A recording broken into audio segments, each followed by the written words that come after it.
네, 모레 열리는 5.18 민주화운동 기념식에서 앞서 전해드린 것처럼 임을 위한 행진곡 현행대로 합창으로 부르기로 했습니다. 논란은 앞으로도 계속될 것 같습니다.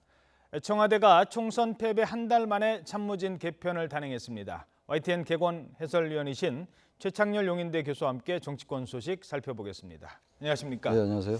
자, 먼저 이 임을 위한 행진곡 결국은 합창을 하기로 보훈처가 정했어요. 어떻게 보십니까? 전 좀 예상 외예요. 예. 그저께 청와대에서 여야 원내지도부 회동에서 야당이 아주 작정하고 요구했던 거잖아요. 그렇죠. 임을 위한 행진곡 이거는 어쨌든 재창으로 해주고 기념곡 지정까지 요구를 했었는데 대체적인 전망은 아마 재창은 가능할 거다. 왜냐하면 대통령께서 국론 분열이 되지 않는 범위 내에서 어떤 뭐 새로운 방안을 모색해봐라라는 취지로 보훈처 지시하겠다고 얘기를 했기 때문에 그렇게 전망을 했던 거거든요. 예. 그래서 기념곡 기정까지는 아직은 모르겠으나 재창까지 가능하지 않겠냐라는 것이 일반적 전망이었는데 굉장히 뜻밖이에요. 예. 이 임을 위한 행진곡 문제가 계속 얘기가 되고 있는데 아까 모두에 말씀하셨던 것처럼 재창과 합창은 뭐 그러한 차이가 있어요. 재창은 다 따라 부르는 거고 같이 합창은 이제 시계 행사로서 이제 합창단만 부르고 뭐 알아서 부르든 따라다 부르든 이렇게 하는 건데 기본적으로 이 임을 위한 행진곡이 재창이 되지 않는 이유가 명분은 그거죠. 임이라는 게 북한의 김일성을 의식하는 거다라는 얘기거든요. 그러한 것 때문에 이 뭔가 국론이 분열되지 않느냐라는 건데 우리가 일반 상식으로 볼 때 납득하기 어려운 논리입니다. 그렇다면 만약 그런 논리라면은 합창조차도 하면 안 되는 거겠죠. 아예 임을 위한 행진곡 자체를 무대에 올리면 안 되는 거 아니겠어요? 그래서 저는 재창이냐 합창이냐 이런 문제가 바로 뭐 자꾸 이게 국론 분열이 되지 않는 범위에서 하라는 것도 결국은 이 임을 위한 행진곡 이 노래를 재창으로 하면은 국론 분열이 안 되는 거예요. 어떤 면에서 볼 때 좀 다른 얘기는 합니다만 우리나라에서의 이른바 이념 갈등이라는 거, 이데올로기적 어떤 그 균열이라는 건 사실은 증폭되는 면이 굉장히 강해요. 국민들의 이념보다도. 그래서 이런 부분이 대단히 아쉽고 야당이 이렇게 요구를 했었는데 이것이 거절당했기 때문에 향후 협치나 소통 이런 것들이 지금 화두에 있는데 대단히 여야 관계도 꼬일 가능성이 많다 이렇게 생각이 됩니다. 지금 화면에 이 화면 말고 앞서 그 화면으로 다시 한번 좀 볼 수 있겠습니까? 김무성 대표와 문재인 대표가 지난해 5.18 행사 때입니다. 노래가 이렇게 앞에 나오면요. 혹시 소리 들을 수 있어요? 이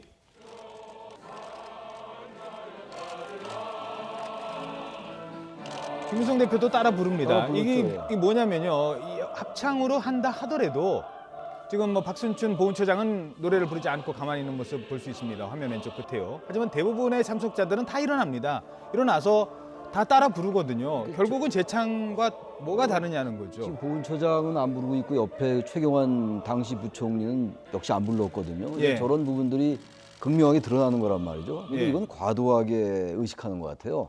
보수단체를 의식한다고 그러는데 이럴 때야말로 박근혜 대통령께서 보수단체를 설득할 수 있다고 저는 생각을 합니다. 기본적으로 새누리당 내에서도 이 노래를 재창으로 하자라는 여론이 굉장히 많아요. 그리고 보수단체를 하더라도 만약에 청와대가 결단하면은 전 이건 가능한 문제라고 봅니다. 이게 임을 위한 행진곡을 재창을 했다고 그래가지고 갑자기 우리나라가 무슨 국론이 분열되고 이데올로기적 갈등이 증폭되겠습니까? 저는 그 논리에 동의하기가 어려워요. 그래서 이건 대단히 뜻밖이고 지금 뭔가 이제 뭐 어제 뭐 비서실 개편도 있었습니다만 여소야대 이 국면에서 뭔가 이 민심을 잘 읽고 여야가 좀 협치하고 소통해 나가자라는 게 지금 어쨌든 여야가 합의한 부분인데 그런 것과 관련해서 봐도 대단히 뜻밖이고 저는 바람직하지 않은 처사가 아닌가 이렇게 생각을 합니다. 알겠습니다. 자, 그런가 하면 청와대가 지난 주말 총선 참패 이후 한 달 만에 그 새누리당 당청 세판짜기 본격화됐습니다. 청와대 비서실장이 교체가 됐고 새누리당은 혁신위원장에 비박계인 김용태 의원이 임명됐죠. 먼저 김웅래 기자의 보도 보시고 말씀 계속 나누겠습니다. 박근혜 대통령이 청와대 참모진 인사를 단행했습니다.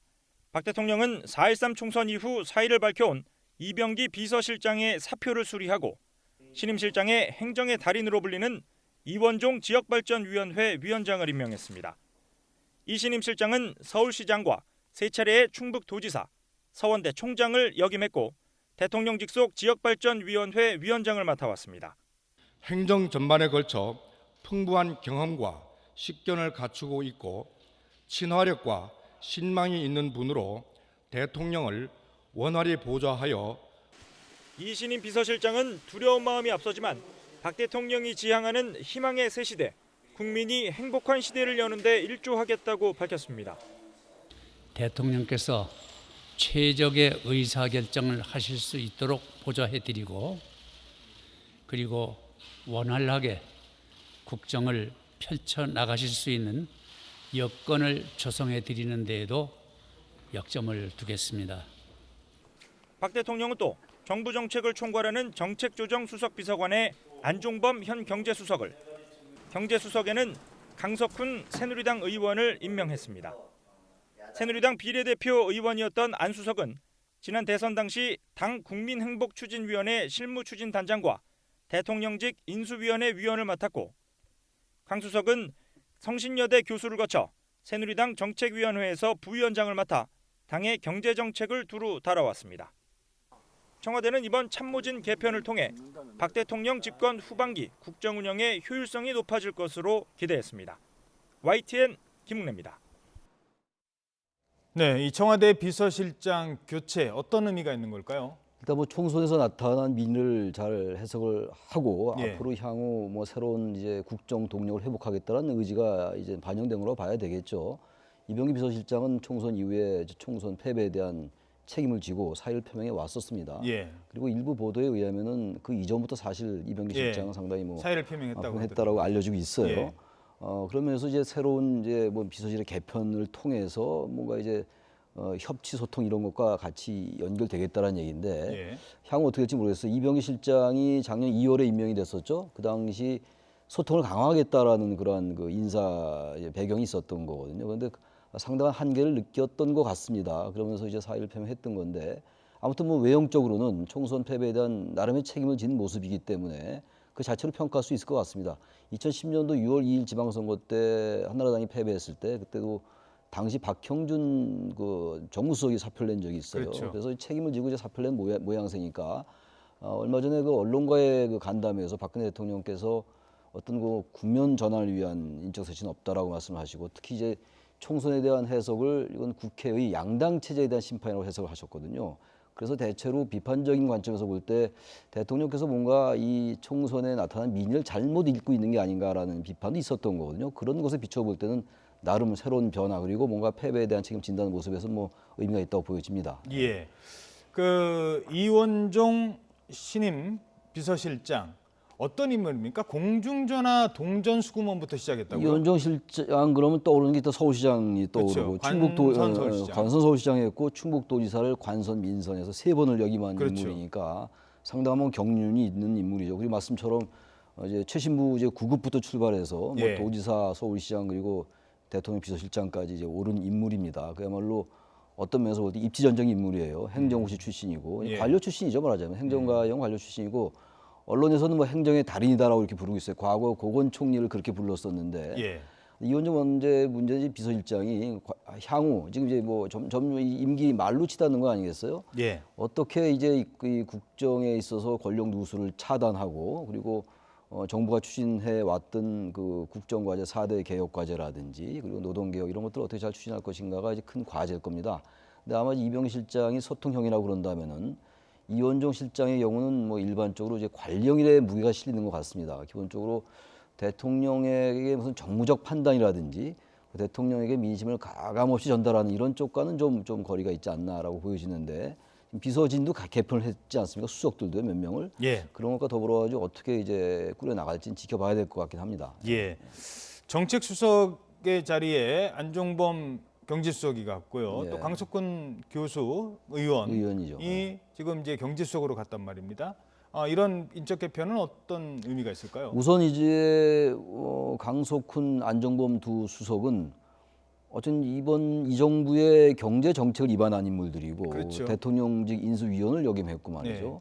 과거 대통령의 경제 개인 교사 그렇죠. 교사도 했고 그러니까 아주 뭐 전형적인 이 현재 정부의 경제 정책에 관련된 친박 핵심이라고 봐야 됩니다. 그래서 예. 어쨌든 이 정책조정수석이라는 자리가 다른 일반 수석보다 좀 한 단계 윗자리라고 봐야 되는 거거든요. 같은 수석이라 하더라도. 예. 그래서 이 안정범 수석은 사실상 영전으로 봐야 되는데 그만큼 안정범 수석에도 무게가 실리는 것 같아요. 그만큼 어떤 그 대통령의 경제 철학이라든지 향후의 경제 정책을 보다 강화해 나가겠다라는 기조는 변치 않겠다라는 거거든요. 그렇죠. 그래서 어쨌든 뭐 임기 말에 국정 과제를 무리 없이 추진하겠다라는 건데 동력을 회복해 나가겠다라는 건데 그 부분도 아까 이원정 실장과 더불어서 지나치게 친박 인사들이기 때문에 오히려 친정 체제가 강화된 것이 아니냐. 나름 뭐 정권 입장에서는 당연할 수 있겠으나 여야의 협치라는 측면에서 볼 때 상당한 불협화음이 날 수 있고 바로 그런 것들이 야당의 논평에서 나타나는 것 같아요. 야당은 상당히 혹평을 했습니다. 어떤 회전문 인사다, 수첩 인사다라는 이제 혹평을 했고 그리고 그 더불어민주당도 마찬가지고 말이죠. 그래서 향후 이 여야 관계가 아까 이물리한 행진곡 말씀도 좀 나눴습니다만 예. 녹록지 않아 보인다라는 겁니다. 예, 알겠습니다. 자, 청와대 개편이 이루어진 뒤에 또 새누리당도 혁신위원장을 인선을 했습니다. 자, 지금 비상대책위원과 혁신위원장 두 트랙으로 생각을 할 수가 있는데요. 먼저 혁신위원장 김용태 의원입니다. 김용태 의원은 대전 출신이고요. 대전고등학교 서울대 정치학과를 나왔고 사실 김용태 의원 하면 이재호 의원을 빼놓고 생각할 그렇죠. 수 없고 네. 김문수 지사를 빼놓고 생각할 수 없습니다. 민중당 출신이고요. 네. 하지만 양천을에서 내리 3선을 하면서 지금 3선 고지에 올랐습니다.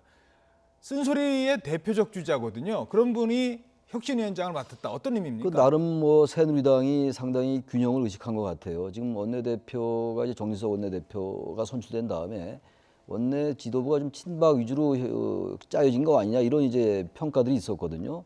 그런 것들과 같이 이제 균형을 좀 맞춘 게 아니냐라고 보여지고 지금 말씀처럼 김용태 의원은 여타의 일반 의원들보다 훨씬 더 비박적인 관점에서 친박의 쓴소리를 아주 굉장히 강하게 했던 강성이라고 봐야 되죠. 예. 그러면서 그때 뭔가 혁신위가 이게 제 역할을 못하는 것이 아니냐, 뭐 도로 친박당이 아니냐라는 그런 비판을 상당히 의식한 인사가 아니겠는가라고 보여집니다. 일단. 자, 그러면은 김용태 의원의 어제 혁신위원장 인선 뒤의 발언 계속해서 들어보도록 하겠습니다. 그 패배의 결과보다 더 참담했던 것은 그렇게 민심이 무너지고 있었다는 사실을 몰랐다는 데 있습니다. 뼛속까지 모든 것을 바꾸는 혁신을 해나가서 아직도 새누리당에게 기대를 하고 계시는 많은 분들, 지지를 처리하신 분들 결과로서 보답하겠습니다. 자, 뼛속까지 바꾸는 게 가능할 것인가? 첫 번째 일단 혁신위원장은 아주 정말 새로운 카드인 건 분명합니다. 그렇습니다. 그리고 예. 비대위원들도 한번 살펴볼까요? 비대위원들도요. 비박계 의원들이 많이 포진이 돼 있습니다. 새누리당 비상대책위원인데요. 이해운, 김영우, 홍일표, 한기호, 김세연, 또 더 있죠. 5명. 이진복, 정운천, 정진석, 김광린, 홍문표. 자, 이렇게 보면 거의 7명이 비박계라는 거예요. 비상대책위원, 비대위원들은 비박계 3선 위주로 짜여진 것 같아요. 예. 물론 이제 영남도 있고 뭐 다 있습니다만 비박계 중진 3선으로 짜여졌다는 게 일단 제가 아까 말씀드린 것처럼 지금 현재 너무 이 친박 위주로 짜여지는 거 아니냐 새누리당이. 그래서 예. 뭔가 혁신과 쇄신과는 좀 거리가 먼 것이 아니냐 이러한 비판과 우려를 상당히 의식한 인사죠. 이 비대위원을 이렇게 비박계 위주로 임명한 것도 그렇고 예. 혁신위원장을 김용태 의원으로 임명한 것도 그렇고 단지 이제 김용태 의원이 아직 나이가 젊으니까 좋은 면에서 젊은 피라고 볼 수 있죠. 그렇죠. 그러나 일단 지금 뭐 당내 친박계가 상당히 건재하고 영향력이 있는 상황 속에서 비박계가 김용태 의원의 어떤 그 비록 3선이고 서울 3선이긴 합니다만 예.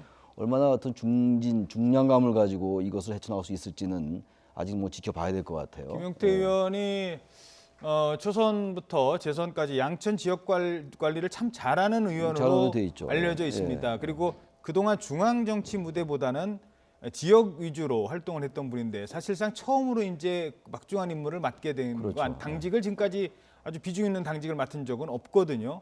그런 의미에서 좀 지켜봐야 될 것 같습니다. 자, 그런가 하면 이렇게 보니까요. 청와대 비서실장 이원종 비서실장 충청권이죠. 자, 원내대표 정진석 의원 충청도 의원입니다. 지역구 자체도 충청. 예, 그렇죠. 공주부여 청양이니까. 예. 그리고 혁신위원장 김용태 의원 고향이 대전입니다. 이 충청권 인사가 갑자기 이렇게 떠오르는 이유가 뭘까요? 그래서 이것이 우연의 일치인지 아니면은 무엇인가 의식했는지 뭐 정확히 예단할 수 없지만 저는 후자 쪽에 무게를 좀 두고 싶습니다. 예. 기본적으로 대선을 의식하지 않을 수가 없겠죠. 그래서 지금 상당히 영남 쪽, 뭐 영남이 뭐 워낙 새누리당의 텃밭이니까 예. 기본적으로 충청표를 의식한 대선에 관련된 포석 아니겠는가 이렇게 볼 수가 있을 것 같아요. 아하, 그러면 예, 게다가 반기문 지금 대망론도 아직은 뭐 살아 있는 거 아니겠어요? 예. 게다가 반기문 유엔 사무총장이 뭐 며칠 있으면 또 방한하고 이런 예. 일정이 있는 상황이기 때문에 예. 이것이 같이 시기적으로 맞물리면서 예. 어쨌든 뭐 그런 어떤 그 인사의 배경을 우리가 무시할 수 없지 않을까 이렇게 생각을 합니다. 이원종 비서실장이 충북 제천이고요. 제천이죠. 예, 그리고 반기문 사무총장은 충북 음성입니다. 음성이죠. 예. 자, 이렇게 되고 그래서 이제 기자들이 물어봤답니다. 반기문 총장이랑 잘하세요? 했더니 뭐 이렇게 잘하는 관계는 아닙니다. 근데 비서실장을 같은 충북 고향인 분을 했고 같은 또 모임의 멤버이시긴 했다라고 하더라고요. 최근에 뭐 이렇게 만날 기회가 없었다는 얘기겠지. 뭐 예. 모를 리가 없죠. 같은 예. 정치인들끼리 뭐 그게 말이 되겠어요. 근데 어쨌든 충청이 지금 뭐 당정청의 요직에 포석한 이러한 이제 형국이 됐잖아요. 예. 반기문 유엔 사무총장이 여전히 대선 카드로 지금 뭐 영향력이 있는 거라고 봐야 되고 그렇다면 예. 새누리당 내 대선 구도를 어떻게 우리가 가늠할 수 있을지 대체로 그림도 좀 그려지는 것 같아요. 현재 사실 새누리당 내에는 이번에 날개가 많이 꺾였잖아요. 대선 주자들이. 그렇죠. 뭐 향후 또 봐야지 알겠습니다만 예. 그러면서 볼 때 반기문 카드 게다가 지금 이번에 당정청에 이렇게 비서실장과 원내대표 그리고 혁신위원장 물론 혁신위원장은 지역구는 서울이긴 합니다만 예. 고향이 대전구 출신이에요. 예. 김용태 의원은 그런 면에서 볼 때 충청의 어떤 이런 의식한 포석이라는 것을 무시할 수 없을 것 같습니다. 알겠습니다. 네, 지금까지 YTN 개건 해설위원이신 최창렬 용인대 교수와 함께 정치권 소식 분석해 봤습니다. 고맙습니다. 네, 고맙습니다.